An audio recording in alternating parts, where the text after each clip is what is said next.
Man, I really thought I wasn't gonna buy another New Balance 990 V3, but here I am. Yo, what's good everybody? It's Guy Kicks here with another review, and in today's video we're gonna be talking about the latest 990 V3 Moonbeam, part of the Teddy Santis 16. So like always, let me show you guys a first look.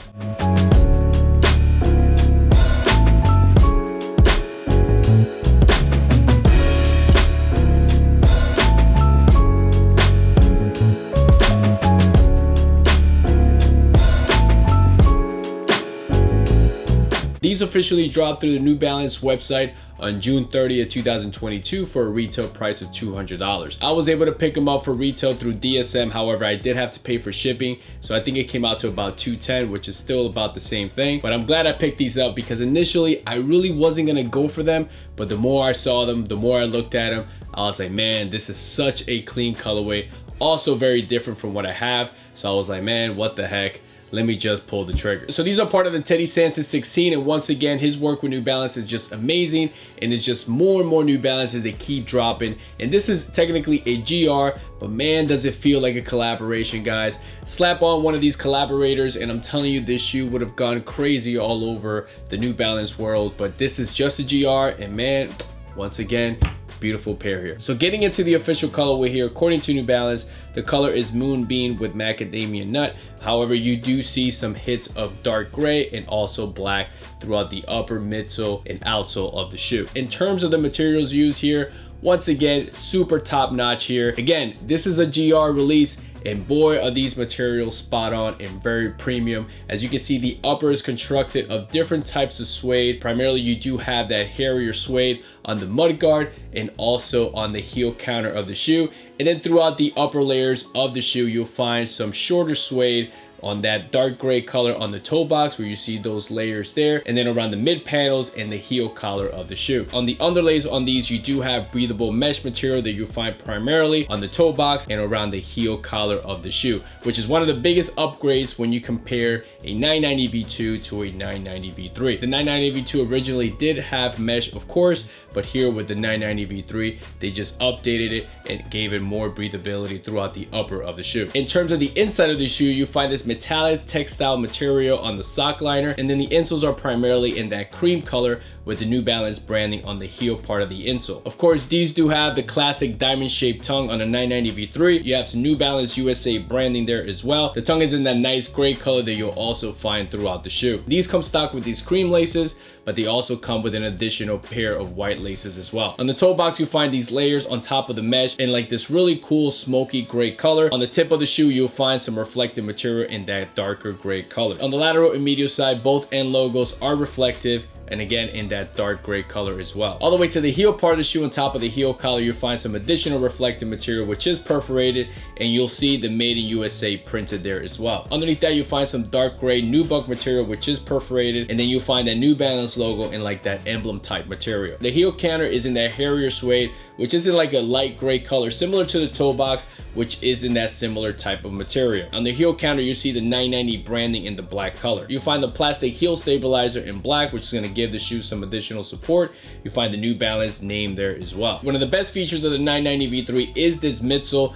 The midsole does feature absorb, and it also has end cap as well. The end cap midsole cushioning combines lightweight foam with a durable polyurethane rim to deliver all-day support. It is a multicolored midsole with the forefoot in that creamier color, and then the heel part of the midsole switches over to that dark gray color. You have a rubber outsole on these, and it does feature endurance. On the forefoot part of the outsole where you see the textile grip there, it's very cool because the color on that kind of has like a salmon type color, which does switch things up and makes the outsole very interesting. You obviously have that carbon fiber plate on the mid part of the outsole, and then you have some New Balance branding on the heel part of the outsole as well. And of course, these are a Made in USA New Balance sneaker, so they do come in this box, which is the latest Made in USA box has been releasing, especially with the Teddy 16 sneakers. And here you have the official tag and SKU. In terms of sizing, with the Made in USA, primarily I go a half size down from my true to size 10. So these I went with a 9.5, which is similar to all my other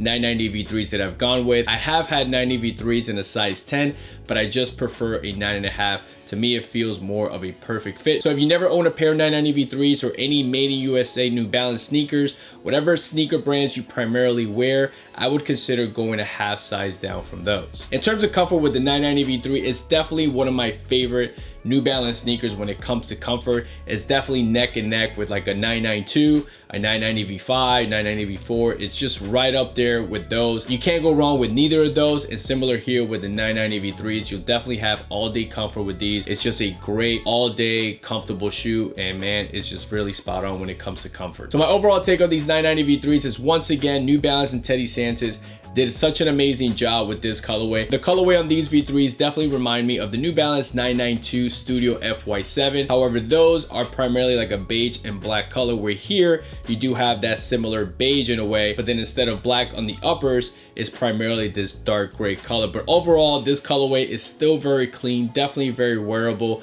The materials on these is definitely spot on. You know, I really like how Teddy and New Balance do a good job in like switching things up, you know, mixing materials, different types of suedes and things like that, just to make the shoe very interesting. Like I said, if these would have had like a Jown printed on these, or like any other collaborator, this shoe would have been considered in the New Balance world like a sneaker of the year, in my opinion, similar to some of the other GRs they've released already. Most of the Teddy 16s, going back to the first V2s and V3s, you know, it can be argued that if those were a collaboration also, you know, they would have been amazing shoes in terms of the hype beast world or whatever. But overall, it's still amazing that New Balance just includes, you know, their top-notch materials on a regular GR that feels like if it was a collaboration. Imagine if they were just to bring it up a notch on another shoe, on another collaboration. Like, I mean, honestly, I wouldn't be able to tell, because to me, this just feels like you can't get better than this. But overall, they do a good job in not milking a GR and not giving you top-notch materials, where some other brands, as you know,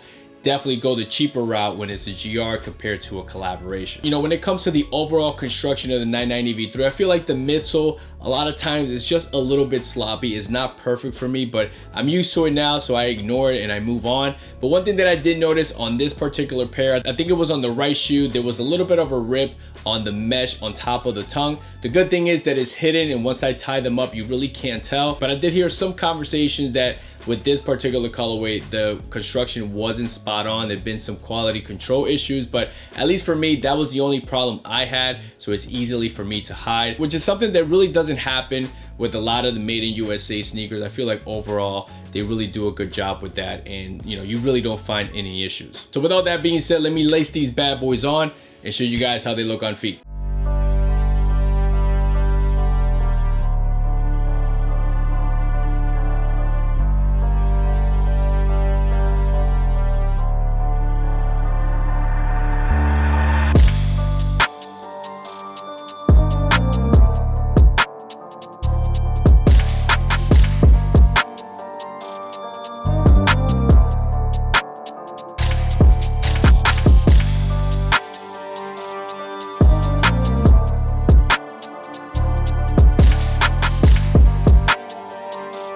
So that's it for me, guys. Hopefully this video brought you a detailed look of the New Balance 990 V3 in the Moonbeam colorway, part of the Teddy 16. Let me know in the comments below you were able to grab these, and so far, which one is your favorite Teddy Santis New Balance? And like always, guys, thank you so much for stopping by. To all the new subscribers, thank you. Anybody who's new to the channel, this is your first time, if you like the content, definitely feel free to subscribe, hit that like button, and comment below. Also follow me on Instagram at GuyInCakes. I'll leave a link in my description below where you guys can check out things that I'm wearing, recent stuff that I picked up, sharing stories and things like that. So that's it, guys. Catch you guys in the next one.